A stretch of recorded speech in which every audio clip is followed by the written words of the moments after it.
Hello friends, welcome back to my channel. उम्मीद करती हूँ कि आप सभी अच्छे होंगे।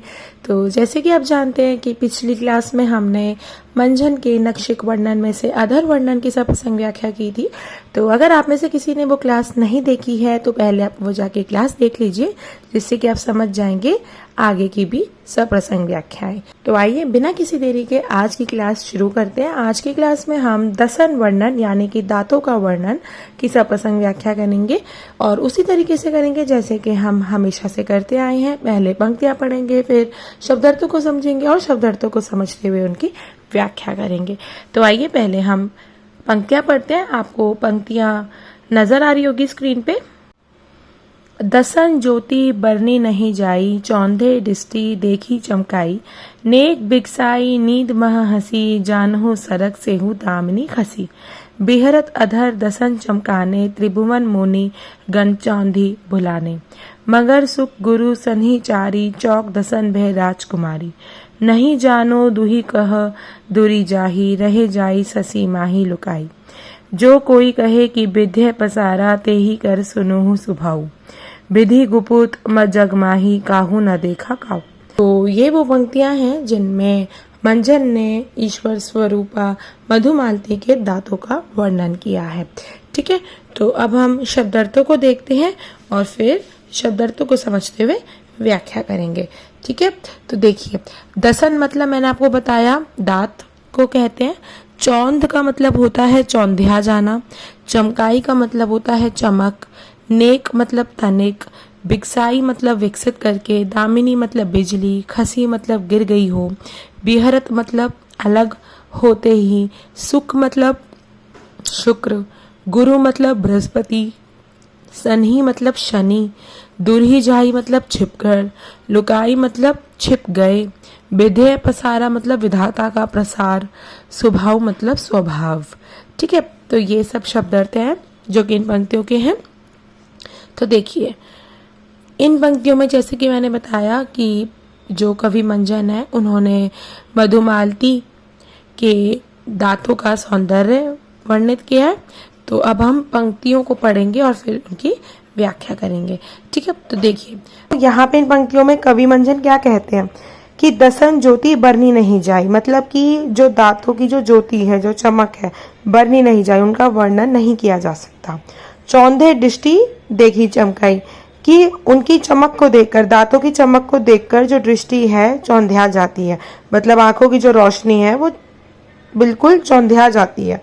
ठीक है, तो यहाँ पे चमक का जिक्र हो रहा है मधुमालती के दांतों का, कि वो जो मतलब जो चमकते हैं जो मधुमालती के दांत, वो उनको देखते हुए जो हमारी जो दृष्टि है, जो रोशनी है आंखों की, वो चौंधिया जाती है। ठीक है, आगे देखते हैं। नेक बिगसाई नींद में हंसी, नेक मतलब तनिक, बिगसाई मतलब विकसित करके। तो यहाँ पे कवि मंझन कह रहे हैं कि जैसे ही मधुमालती अपने अधरों को यानी कि अपने होठों को तनिक विकसित करके नींद में हंसी, तो उसके जो दांतों की जो चमक थी वो ऐसे प्रतीत हुई कि मानो स्वर्ग लोक से बिजली गिर गई हो। कि नेक बिगसाई नींद में हंसी, कि तनिक जो है अपने अधरों को उसने विकसित किया, बिगसाई मतलब विकसित किया, नींद में जब वो हंसी, जानहू मतलब क्या होता है, ऐसे प्रतीत हुआ, सरग सेहू दामिनी खसी, खसी मतलब क्या होता है, गिर गई हो, दामिनी मतलब बिजली। ठीक है, तो जानहू सरग सेहू दामिनी खसी, कि स्वर्गलोक से, सरग सेहू मतलब कि स्वर्गलोक से जैसे प्रतीत हुई कि स्वर्गलोक से बिजली गिर गई हो, दामिनी खसी की बिजली गिर गई हो। ठीक है, दामिनी मतलब बिजली, खसी मतलब गिर गई हो। ठीक है, आगे बढ़ते हैं। बिहरत अधर दसन चमकाने, बिहरत मतलब अलग होते ही। ठीक है, बिहरत अधर दसन चमकाने, त्रिभुवन मुनि गण चौंधी भुलाने। ठीक है, तो यहाँ पे कवि आगे क्या कहते हैं कि उसके अधरों से अलग होते ही दांत चमके, जिनकी चकाचौंध से तीनों भुवनों के मुनिगण भ्रमित हो गए। ठीक है, तो यहाँ पे कवि मंझन जो स्वर्ग स्वरूपा कह लो, ईश्वर स्वरूपा कह लो, मधुमालती के दांतों का जो वर्णन कर रहे हैं उसमें वो आगे ये कह रहे हैं कि बिहरत अधर दसन चमकाने, कि बिहरत, बिहरत मतलब क्या, अलग होते ही, जो अधर थे, दसन चमकाने, कि अलग होते ही, जैसे ही होठ अधर होठों को कहते हैं। तो जैसे ही होठ अलग होते हैं वैसे ही बीच में से दांत जो हैं वो चमकने लगते हैं। बिहरत अधर मतलब अलग होते ही होठ, बिहरत अधर मतलब होठ जैसे ही अलग होते हैं, दसन चमकाने, जो दांत हैं वो चमकने लगते हैं। और ऐसे चमकते हैं जिसकी चकाचौंध से, जो चकाचौंध है जिसे दृष्टि चौंधिया जाती है, उस चकाचौंध से त्रिभुवन मुनि मतलब कि 3 भुवनों के जो मुनिगण हैं वो भ्रमित हो जाते हैं। त्रिभुवन मुनिगण चौंधी भुलाने, कि वो भी भ्रमित हो जाते हैं। भुलाने मतलब भ्रमित हो जाते हैं, चौंधी मतलब चौंधिया जाते हैं। ठीक है, तो अगली पंक्ति देखते हैं। अगली पंक्ति क्या है? मगर सुख गुरु सन्ही चारी, चौक दसन भे राजकुमारी। सुख मतलब शुक्र, गुरु मतलब बृहस्पति, सन्ही मतलब शनि। ठीक है, तो देखिए, मंगर सुख गुरु सनी चारी, चौक दसन भे राजकुमारी, कि उस राजकुमारी मधुमालती के चौक दसन यानी कि दांतों की चकाचौंध के भय से जो मंगल है, शुक्र है, शनि है, बृहस्पति है, ये चारों कहीं जा छिपे हैं। आगे बढ़ते हैं। नहीं जानो दहु कह दूरी जाई, रहे जाई ससी माही लुकाई। तो यहाँ पर दूरी जाई का मतलब क्या है? छिपकर। लुकाई मतलब क्या है? छिप गए। ठीक है, दूरी जाई मतलब छिपकर, लुकाई मतलब छिप गए। ठीक है, तो देखिए इस पंक्ति का क्या अर्थ है कि जो मंगल है, बृहस्पति है, शुक्र, शनि है, ये चारों न जाने कहाँ छिप गए हैं।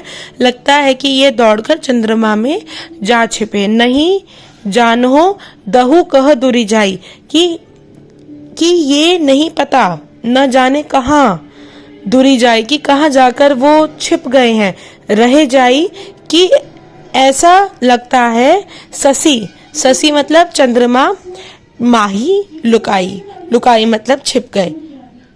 ठीक है, दूरी जाई मतलब छिपकर, कि नहीं जानो दूहु कह दूरी जाई, कि नहीं जाने, कि न जाने कहाँ छिप गए। दूरी जाए मतलब छिप कर कि कहाँ छिप गए हैं।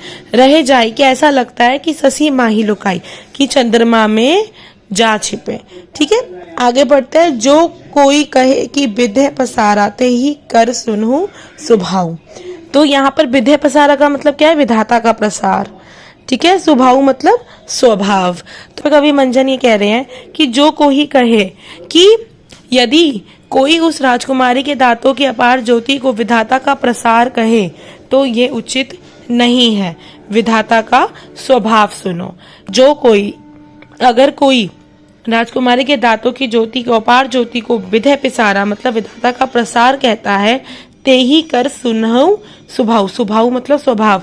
ते ही कर सुनहु स्वभाव, तो वो विधाता का स्वभाव सुने।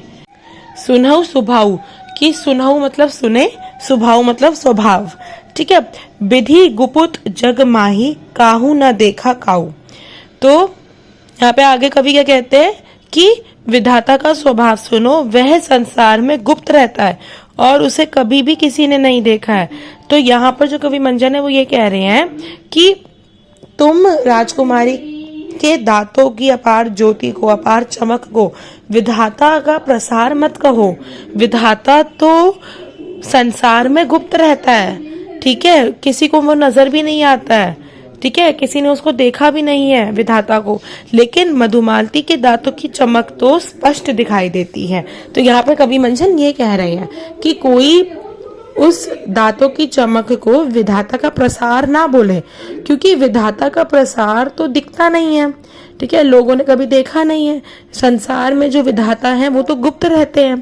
ठीक है, लेकिन जो मधुमालती के दांतों की चमक है, जो अपार ज्योति है, वो तो स्पष्ट ही दिखाई देती है। तो उसको तो विधाता का प्रसार मत कहो। तो यहाँ पर कवि मंजन ये कह रहे हैं। ठीक है, जो कोई कहे विधे पिसारा, ते ही कर सुनो स्वभाव, वो विधाता का स्वभाव सुनो। विधि गुपुत, विधि गुपुत मतलब विधाता जो है वो गुप्त रहता है। जग माही, की जग में विधाता जो है वो गुप्त रहता है। ठीक है, काहू न देखा काहू, किसी ने उसको देखा नहीं है, जबकि मधुमालती के दांतों की जो चमक है वो तो स्पष्ट ही दिखाई देती है। ठीक है, तो इन पंक्तियों की व्याख्या ये है ठीक है, आपको अच्छे से समझ आ गया होगा। कोई अगर आपको डाउट हो तो आप मुझसे वो कमेंट सेक्शन में पूछ सकते हैं। अगर आपको अर्थ अच्छे से समझ आ गए ना, अगर आप अच्छे से अर्थों को समझ गए, याद कर लिया आपने सारे अर्थों को, तो आपको फिर सप्रसंग व्याख्या करने में कोई दिक्कत नहीं आएगी। उसके लिए आपको क्या करना होगा कि आपको अर्थ जो है, शब्द अर्थ आपको एक जगह लिखने होंगे, जिससे कि जब आप खुद से सप्रसंग व्याख्या करो तो आपको कोई दिक्कत ना हो। ठीक है, तो देखते हैं कि अब हम संदर्भ में क्या लिखेंगे। संदर्भ में आप क्या लिखोगे कि प्रस्तुत पंक्तियां सूफी कवि मंझन द्वारा रचित मधुमालती से अवतरित है। ये आप संदर्भ में लिखोगे। संदर्भ में क्या लिखते हैं कि जो पंक्तियां आपको सप्रसंग व्याख्या करने के लिए दी गई हैं वो किसने लिखी है, वो किस काव्य संग्रह से है, किस रचना से अवतरित है। ठीक है, तो ये सब आपको संदर्भ में लिखना होता है। प्रसंग में आप क्या लिखोगे कि इसमें कवि ने ईश्वर स्वरूपा मधुमालती के दांतों के सौंदर्य को वर्णित किया। तो जो पंक्तियों में कहा गया है वो आपको थोड़ा बहुत प्रसंग में बताना होता है। ठीक है, तो आपको संदर्भ पहले लिखना होता है, फिर आपको प्रसंग लिखना होता है, फिर व्याख्या करनी होती है। फिर आप विशेष में क्या लिखोगे, विशेष में आप शिल्प सौंदर्य और भाव सौंदर्य दोनों बताओगे।